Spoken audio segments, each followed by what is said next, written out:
My daughter keeps two dwarf hamsters called Pixie and Tricky.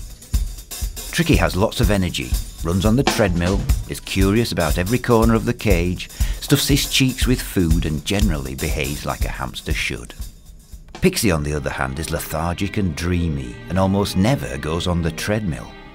So my daughter got a bit worried about her and asked if she could take her to the vet to get her checked out. "Okay," I said, "if it makes you feel better." The vet found nothing physically wrong with Pixie, but agreed that she wasn't behaving like a dwarf hamster should. She said that she knew a motivational squeaker called Mr. Hammy who could help Pixie. Mr. Hammy had helped many hamsters to change for the better. An appointment with Mr. Hammy was expensive, more than the price of a new TV set even. But the happiness of my daughter is beyond all rational thought, and so we took the advice of the vet and booked an encounter with the renowned Mr. Hammy. He turned out to be an amusing dwarf hamster who had done incredible things with his life.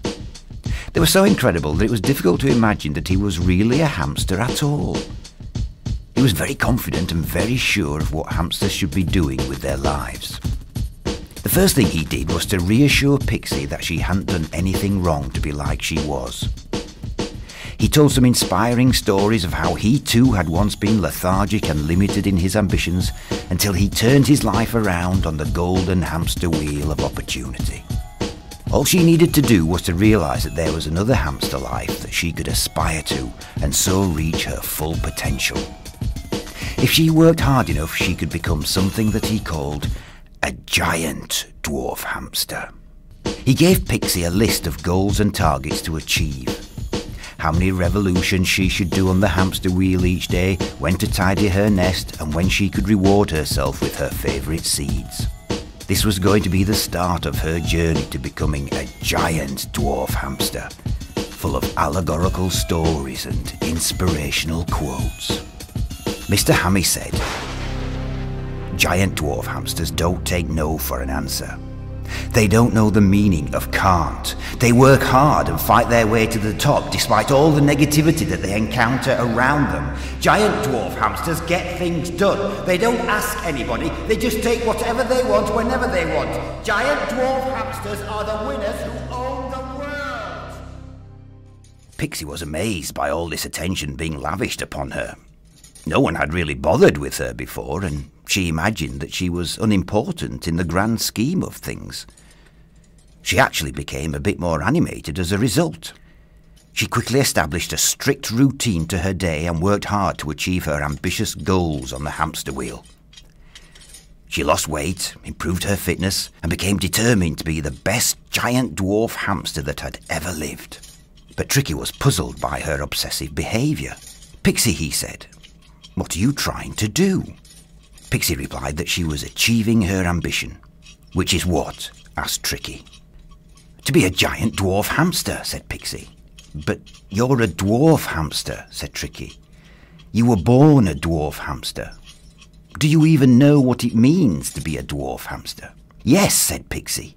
"Mr. Hammy told me that the purpose of a dwarf hamster is to aspire to be a giant dwarf hamster." "But how does he know?" asked Tricky.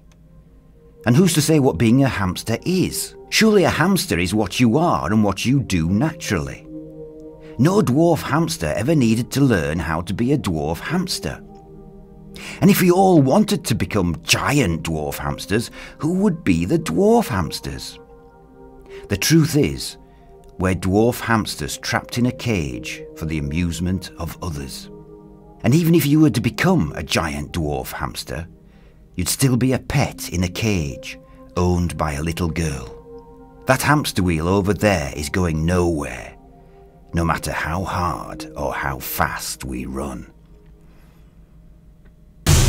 Then Pixie had an epiphany. She had got the whole thing backwards.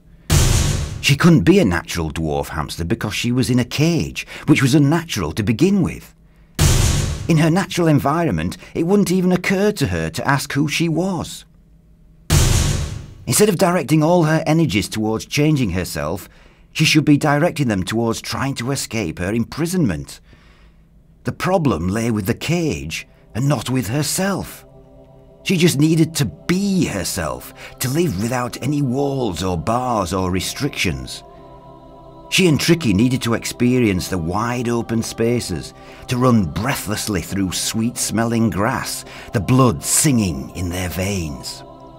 That was her dream now. As I observed Pixie and Tricky one night, I could see that something had changed. They had discovered the truth about their meagre existence. They knew that they were prisoners without a future. Their suffering moved me deeply, and I took pity on them. So without telling my daughter, I set them free in the garden. Under the soft moonlight, they ran together. For the first time in their lives, they could run in a direction that made absolute sense to them. They were so happy. They never looked back at me. Not once. Then a truly wild thing appeared in the garden. It caught them both and gobbled them up, just like it knew it was supposed to do. Pixie and Tricky didn't have long in the wild, but those few precious heartbeats of freedom that they enjoyed under a vast starry sky was enough. They were the happiest moments of their lives.